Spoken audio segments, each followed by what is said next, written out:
જોડાયેલા છે, સમય થઈ રહ્યો છે એમના પસંદગીના સ્ટોક જાણવાનો. જીગર છે આજે ખાસ ક્યાં પસંદગી તમારી?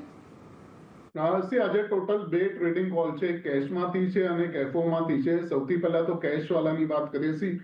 ચેન્નઈ પેટ્રોમાં અગેન એક કન્સોલિડેશન પછી 890 ના ઉપર એક બ્રેકઆઉટ આવેલો અને લાસ્ટ 2 દિવસથી જે મંથલી પીવટ્સ જે છે રેઝિસ્ટન્સના 920 એના ઉપર સસ્ટેન થઈ રહ્યું છે અને અત્યારના 933 એક બ્રેકઆઉટના તરફ જઈ રહ્યું છે. અગેન લાસ્ટ 2 દિવસના ટોપ ઉપર ચાલી રહ્યું છે, એટલે ચેન્નઈ પેટ્રોલમાં બાય કરવાની સલાહ રહેશે. સ્ટોપ લોસ આપણે 910 ના નીચે લગાડશું, 910 ના નીચે, અને ઓવરઓલ ઉપરમાં 980 થી 990 ના ટાર્ગેટ્સ લઈને ચાલશું.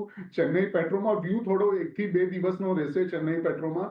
સેકન્ડ છે Tata Motors passenger vehicles. Tata Motors passenger વ્હીકલમાં છેલ્લા 3-4 દિવસથી એક સારી સ્ટ્રેન્થ દેખાડે છે, બટ એ સ્ટ્રેન્થ પહેલા પણ અગર આપણે જોઈએ તો જે કન્સોલિડેશન ચાલુ હતું 370 ને અપ્રોક્સિમેટ 350 20 પોઈન્ટના ઝોનમાં એનું પણ બ્રેકઆઉટ આવતા દેખાય છે. અને જે રીતે મોમેન્ટમ ઇન્ડિકેટર્સ બિલ્ડ થઈ રહ્યા છે એ હિસાબે આની અંદર એક સારો અપમૂવ બની શકે છે 420 430 સુધી. એટલે આની અંદર પણ આપણે 2-3 અઠવાડિયાનું એક વ્યૂ લઈને ચાલશું. 380 ના કરંટ ભાવે આપણે બાય કરી શકીએ છીએ. 375 માં પણ મળે તો સ્ટેગર્ડ મેનરમાં બાય કરી શકીએ છીએ આપણે.